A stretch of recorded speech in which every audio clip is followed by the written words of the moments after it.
আসসালামু আলাইকুম।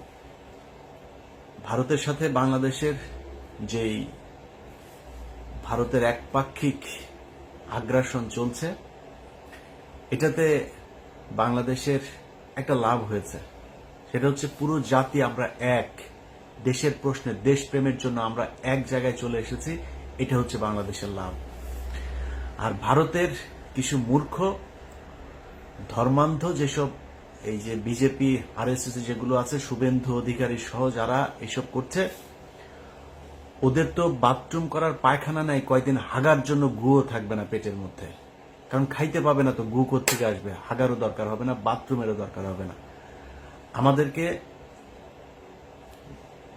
থ্রেট করা হচ্ছে, ট্রিটমেন্ট দিবে না, ওদের হোটেলে আমাদেরকে থাকতে দিবে না। আলহামদুলিল্লাহ, আমি খুব খুশি হয়েছি যে বাংলাদেশের মানুষ ওই দেশে ঘুরতে যাবে না। পাকিস্তানে ঘুরতে যাব, অনেক সুন্দর সুন্দর জায়গা আছে পাকিস্তানে।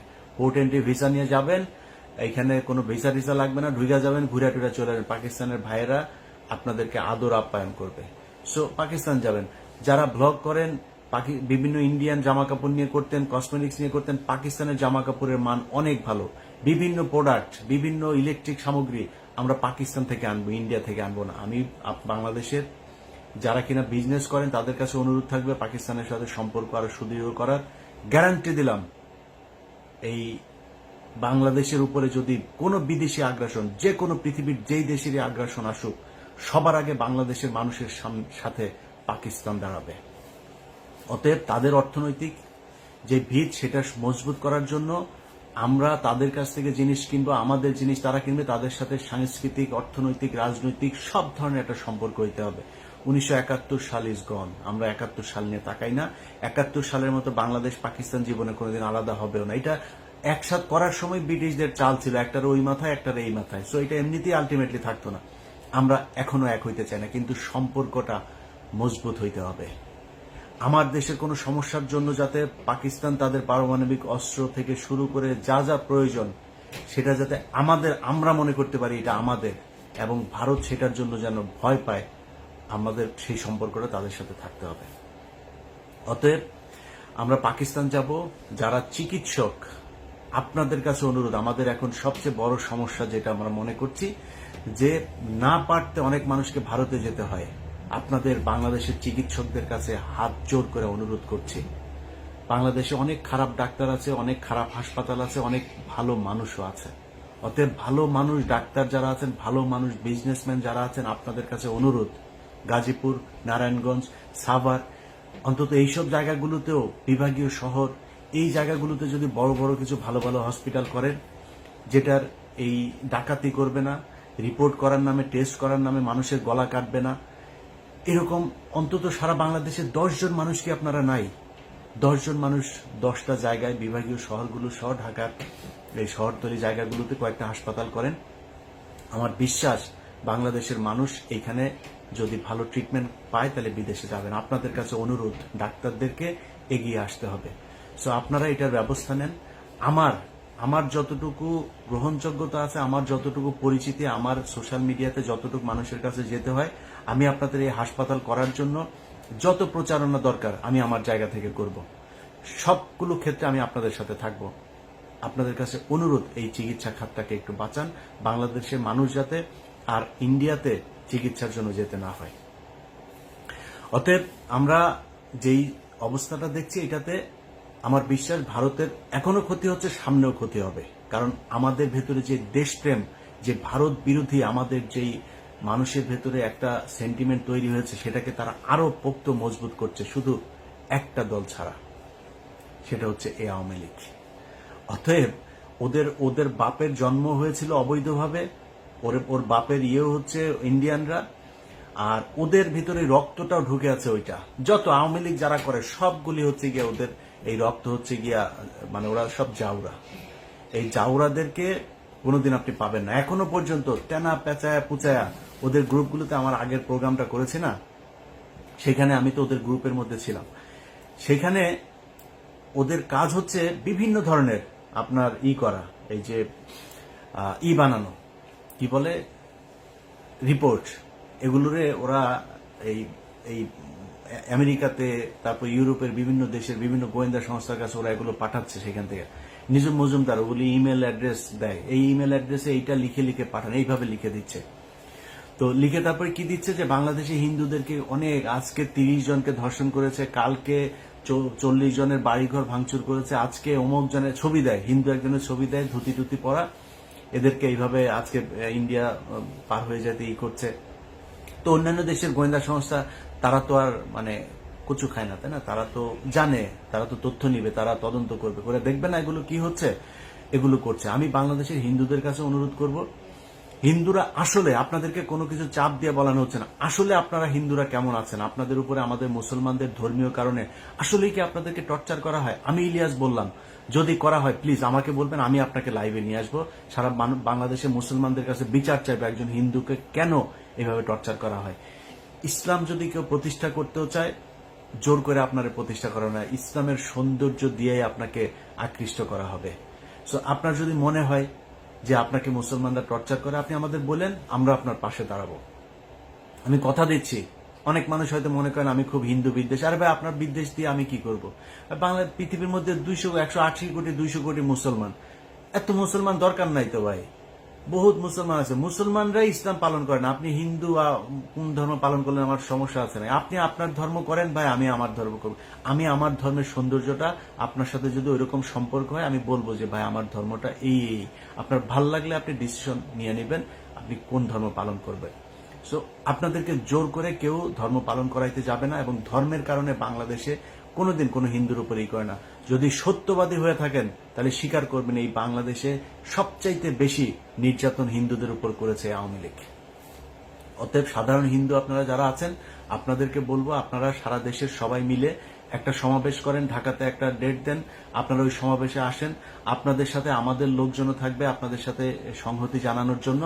সারা পৃথিবীকে আপনারা জানিয়ে দেন যে বাংলাদেশের হিন্দুরা আসলে কেমন আছে। তারা ভারতের বিভিন্ন গণমাধ্যম দিয়ে সবচাইতে স্পর্শকাতর একটা খবর, আমি সেটা করতে পারি নাই, সত্যতা যাচাই করতে পারি নাই, তাদের ওইখানে লেখালেখি হচ্ছে ডেইলি স্টার যেহেতু ইংলিশ পত্রিকা, ওদের ওইখানে কিছু পত্রিকা নাকি তারা ছাপছে, যেটা তাদের ছাপাখানায় এটা করা হচ্ছে, যেটা বাংলাদেশে যে কপিটা যাচ্ছে ওই কপিটা না, আলাদাভাবে তারা 100 করে কপি ছাপছে, যেই কপিগুলো পৃথিবীর বিভিন্ন জায়গায় দিচ্ছে। ওই কপিগুলোর ভেতরে তারা এই হিন্দুদের উপরে খুব টর্চার হচ্ছে, সব ঠিক থাকছে, এই দিকের পেজ ওই দিকের পেজ সব ঠিক রেখে শুধুমাত্র হিন্দুদের কিছু নিউজ, এই সংখ্যালঘুদের উপর নির্যাতনের কিছু নিউজ সেখানে ঢুকিয়ে দেওয়া হচ্ছে। ওই কপিটা তখন পাঠিয়ে দেওয়া হচ্ছে। এখন একটা ইংলিশ পত্রিকার যখন মূল কপি আপনাকে প্রিন্ট কপি যখন দেওয়া হবে, তখন তো একটা দেশ বিশ্বাস করবে, ও আচ্ছা ডেইলি স্টারের মতো পত্রিকা এটা বলেছে, তাহলে তো বোধহয় এটা সত্যই। এটা করা হচ্ছে, আমি মনে করি গোয়েন্দা সংস্থার এটা যাচাই করে দেখা উচিত। আমি লাস্ট প্রোগ্রামে যেই স্ক্রিনশট, ওইখানে অনেকের ফোন নাম্বার আছে। লেফটেন্যান্ট কর্নেল রেদওয়ানকে শুনলাম গ্রেপ্তার করা হয়েছে, জেড খান পান্না তাকে গ্রেপ্তার করা উচিত। যে ফোন নাম্বারগুলো, বাংলাদেশি ফোন নাম্বারগুলো যেখানে দেওয়া আছে, অনেকের ছবি অনেকের ভিডিও সেখানে প্রচার করা হয়েছে, আপনাদের উচিত তাদেরকে ধরে জিজ্ঞাসাবাদ করা। পরবর্তীতে আমরা 10 তারিখের একটা ষড়যন্ত্রের কথা 8 তারিখে প্রচার করেছিলাম, 30 তারিখেরটা 29 তারিখে প্রচার করেছিলাম। সামনে হয়তো এরকম অনেক কিছু হবে, সেটা আমি জানবও না, প্রচার হবে না, প্রকাশ পাবে না, তখন তারা একটা বিশৃঙ্খলা তৈরি করার চেষ্টা করবে। সো আমি মনে করি যে আপনাদের উচিত এই বিষয়গুলো, খুব গোয়েন্দা সংস্থার বিশেষ করে এই ব্যাপারে তৎপর হওয়া উচিত। তারা কি করছে, এই কারা কারা ছিল, এই নাম্বারগুলো কাদের কাদের, তাদেরকে ধরা উচিত।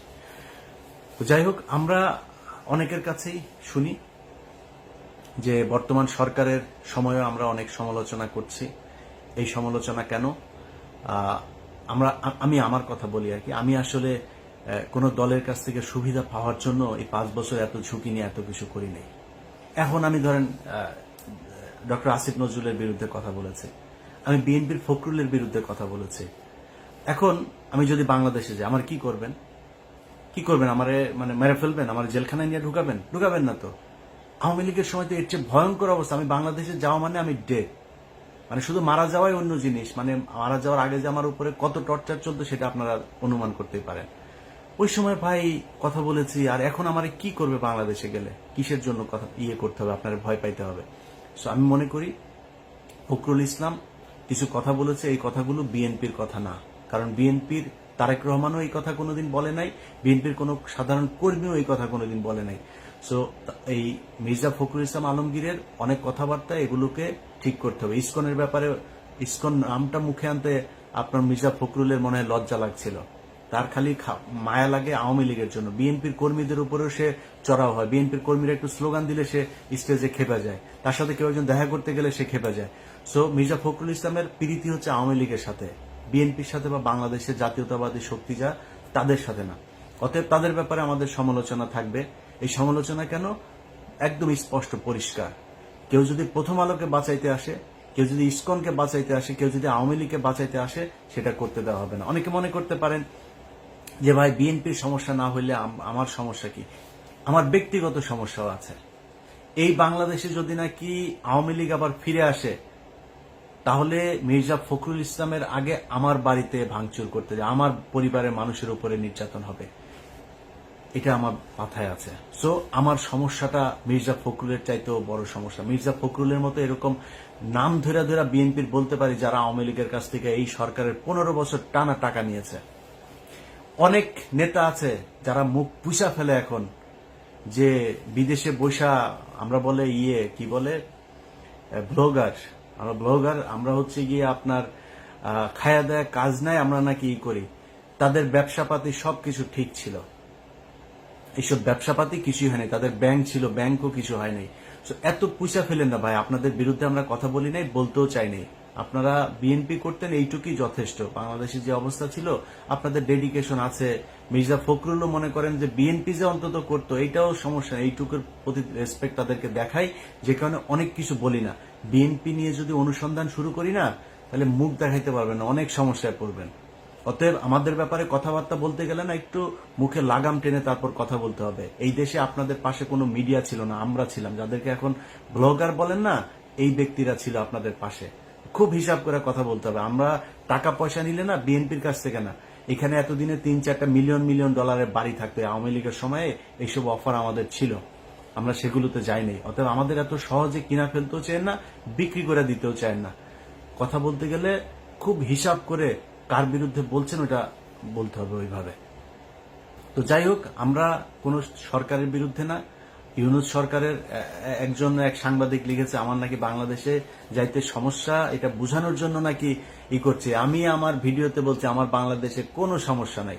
ডক্টর ইউনূসের বিরুদ্ধে কিছু বলেছি, নাহিদের বিরুদ্ধে কিছু বলেছি, আসিফের বিরুদ্ধে কিছু বলেছি, অন্য অনেক আছে তাদের বিরুদ্ধে কিছু বলেছি, বলি নাই তো। ইভেন কি হাসান আরিফের পুত্রবধূ, সে আপনার করছে, আপনার তার বিরুদ্ধে করছে, সেটা নিয়েও তো এখনো পর্যন্ত কোনো কথা বলি নাই।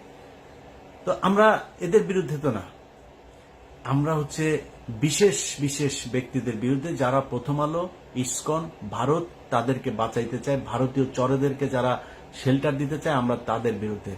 তাদের বিরুদ্ধে যদি মরার মতো পরিস্থিতি তৈরি হয়, আমি ইলিয়াস, আমার যদি কোনোদিন ধরেন কোর্টের মধ্যে দেখেন না, পুলিশ আমার 2 হাত পা ধরে তারপরে পুলিশ আমার কোর্টে উঠাচ্ছে বাংলাদেশে, ওইখানে দাঁড়ায়ও আমার সর্বোচ্চ, আমার মুখ যদি চেপে না ধরে, ওইখানে দাঁড়ায়ও আমি ভারতের বিরুদ্ধে কথা বলে যাব, কোনো কিছু দিয়ে ঠেকাইতে পারবেন না। এইটুক ইমান ভেতরে আছে। অতএব আমাদেরকে এই কোনো দলের হয়ে কাজ করতে হবে, কোনো কারোর চামচামো করতে হবে, এই জন্য বাংলাদেশের 2000 মানুষ জীবন দেয় নাই। যাদের সন্তান মারা গিয়েছে তাদের কাছে যা জিজ্ঞেস করেন কেমন লাগে, তারা এই জন্য মারা যায় নাই। এই দেশটা ঠিক হইতে হবে, ঠিক না হওয়া পর্যন্ত যারা ভারতের পক্ষে, আওয়ামী লীগের পক্ষে, এগুলোর পক্ষে দালালি করে যাবে, তাদের ব্যাপারে আমার এই আন্দোলন চলতে থাকবে। আমরা যেটা করছি আসলে এটা শুধুই সাংবাদিকতা না ভাই, এটা বিপ্লব, এটা বিদ্রোহ। অতএব মাথায় রাখতে হবে যে কোনো পরিস্থিতিতে আমাদের উদ্দেশ্য একটাই থাকতে হবে, সেটা হচ্ছে ভারত কোনোভাবে এই দেশে দাদাগিরি করতে পারবে। আপনি চুরি করেন ভাই, বিএনপির লোকজন আপনারা যেখানে যা পারেন, চুরি বাটপারি যা চলতেছে অনেক কিছু, সেটা বলতেছি না, চলতে থাকুক, সমস্যা নেই। টাকাটা বাংলাদেশে থাকতে হবে, কারোর উপর বেশি জুলুম করেন না। আওয়ামী লীগের জিনিসপত্র সব আপনারা টেক ওভার করছেন, আপনার সুইচিং হচ্ছে, কোনো সমস্যা নাই, এটা নিয়ে কিছু বলছে না। কিন্তু ভারতের ব্যাপারে আর আওয়ামী লীগের লোকজনের শেল্টার দেওয়ার ব্যাপারে খুব সাবধান হইতে হবে। কোথাও যদি শুনি কেউ, সেটা জামাতের আমিরও যদি হয় না, আওয়ামী লীগের কারোর করছেন, আমি কিন্তু জামাতের আমিরও ছাড়ব না। অতএব আমি জামাতের আমিরকে রেসপেক্ট করি, তারেক রহমানকে রেসপেক্ট করি, বিএনপির নেতাদের রেসপেক্ট করি, কর্মীদের রেসপেক্ট করি, ছাত্র শিবির, এই জামাত ইসলাম সবাইকে রেসপেক্ট করি, কিন্তু ওই জায়গায় আমি খুব এক। এইটার জন্য আমাদের যে কত করবেন, বুঝাবেন, করবেন, এটাতে লাভ হবে না। যাই হোক, আপনাদের কাছে অনুরোধ, বাংলাদেশ একটা ক্রান্তিকাল অতিক্রম করছে, আমরা সবাই এক ভারতের প্রশ্নে। এই যে সরকার আছে বর্তমান, এই সরকারের সাথে যত দিক থেকে যা তাদের ব্যাপারে যত সহযোগিতা প্রয়োজন আমাদেরকে বলবেন, আমরা সব দিক থেকে আপনাদের পাশে আছি। বাংলাদেশের মানুষ আপনাদের পাশে আছে, বাংলাদেশ সেনাবাহিনী আপনাদের সাথে, বাংলাদেশের মানুষ আছে। যদি যুদ্ধ বাদে আপনাদের গোয়েন্দা তেমন তথ্য যদি থাকে ভারত আমাদের উপরে আক্রমণ করবে, আগেও বলেছি, আপনারা বাংলাদেশের জনগণকে ট্রেন আপ করেন, অস্ত্রের জন্য যেটা প্রয়োজন, যেখান থেকে অস্ত্র আনার প্রয়োজন হয় সেটার জন্য দ্রুত তড়িৎ ব্যবস্থা নেন। আমরা ভারতের বিরুদ্ধে বাংলাদেশের মানুষ যুদ্ধ করার জন্য প্রস্তুত। এবং অনেকে বলতে পারেন যে ভাই আপনি তো আমেরিকা বসে আছেন, কথা দিলাম এই ভিডিওর সামনে বসে আবারও কথা দিলাম, যেদিন ভারতের সাথে যুদ্ধ বাঁধবে, যদি নাকি পরের দিন আমি ইলিয়াস বাংলাদেশে ফ্লাই না করি, জীবনে কোনোদিন আপনাদের সাথে মুখ দেখাবো না। এই যুদ্ধে প্রত্যক্ষভাবে অংশ নিয়ে শহীদ হইতে চাই, এটা স্বপ্ন। ইনশাল্লাহ বাংলাদেশের মানুষ যেভাবে এক আছেন, সব ক্ষেত্রে আমরা আশা করি যে আপনারা এক থাকবেন। ভারতের ব্যাপারে আমরা এক হয়ে তারপরে তাদের বিরুদ্ধে লড়ব। সবাই ভালো থাকবেন। আল্লাহ হাফেজ।